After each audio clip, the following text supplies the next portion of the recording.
सबैजनालाई नमस्ते। मेरो युट्युब च्यानलमा सबैजना धेरै धेरै स्वागत छ। आज चाहिँ बाउ छोरी बिहानै यहाँ छोरीले घुमाउन लगेर यहाँ डाँडामा ल्याइरहेको छु। है मेरो छोरी आज यसो बिहान चाहिँ हामी यहाँ बाउ छोरी डाँडातिर घुम्नु पर्यो भनेर आएको हो। डाँडामा मजाले घाम लागिरहेको रहेछ ल। अन्त आज धेरै छ काम हाम्रो बाउ छोराको। हाम्रो यहाँ गोठहरू बनाउँदैछ हो। गोठ चाहिँ हेर्नुहोस् होला कस्तो भएको छ, अहिले म देखाइदिन्छु। हाम्रोबाट यहाँ मर्निङ भ्यू यस्तो देख्छ। आज अलिक धुम्बिलो भएछ पर कालिम्पोङ हो। यता हाम्रो पऱ्यो यता डाँडा, यता छ तल उपर छ हाम्रो पासाङ दादाको घर उपर। अन्त यता तल छ सोरेङ, तल सोरेङ हो।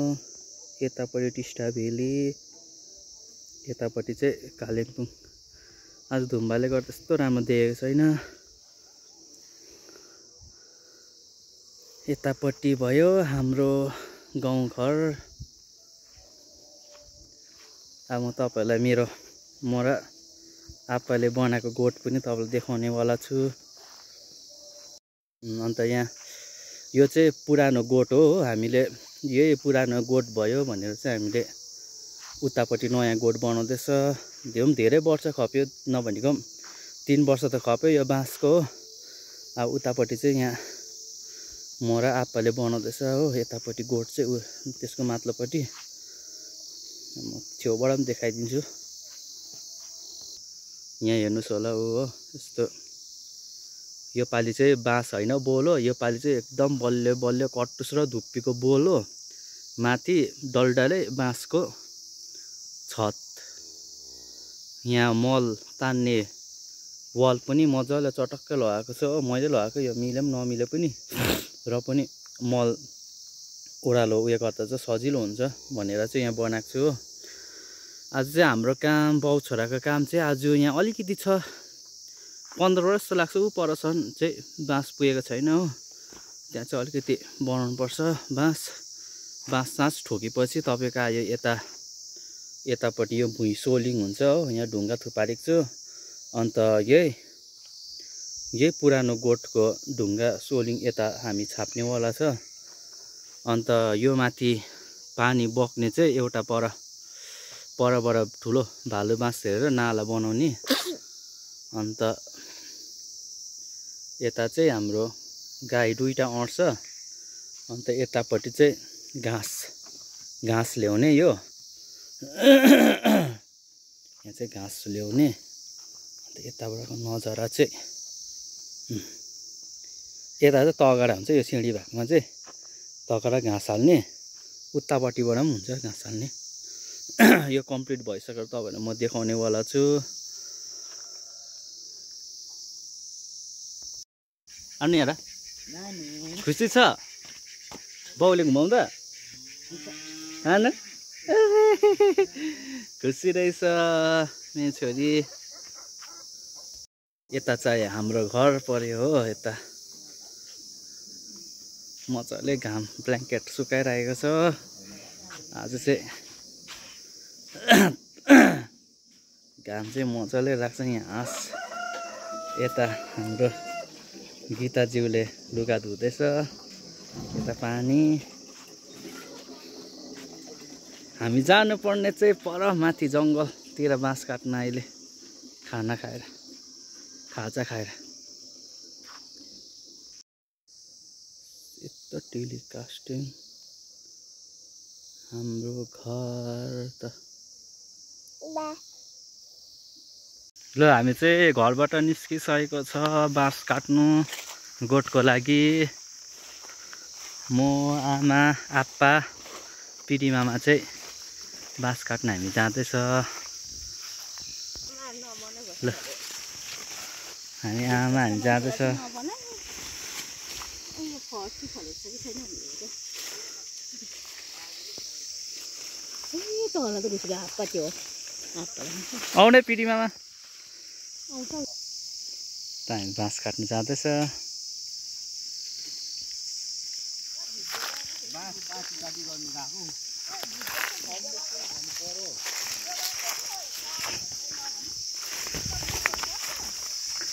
हेर्दैन हौ ज्यादा खालि 30 जना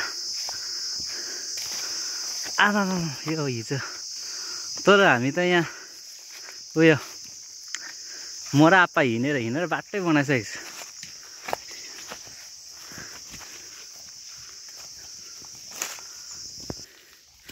यहाँ त डाँडा चाहिँ अलिकति अप्ठ्यारो त अप्ठ्यारो छ भिरमा र पनि हामी जाँदैछ बाँस काट्नु लागि यहाँ त यस्तो भिड छ त्यो ओह्रालो बाजेले यहाँ उयो बनाइरहेको छ ऊ थाक यहाँ चाहिँ हामी बाँस काट्नुपर्ने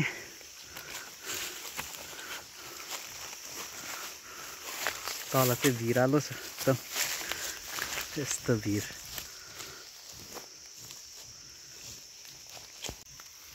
मामा जाँदैछ बाँस हेर्नु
खै भाइले त तान्नै सकेन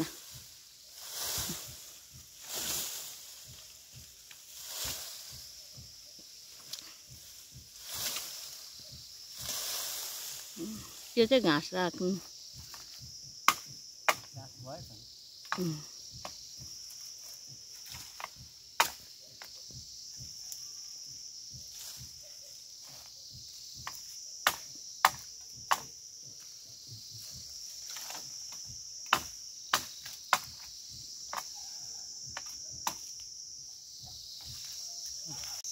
हामी त यहाँ बाँस काटेर चाहिँ थकाइ बसिरहेको छ हामी आमा छोरा गरम बाँस काटेकोले र हामीले बाँस काटेर मामाले लानुहुँदैछ बाँस भिड छ नि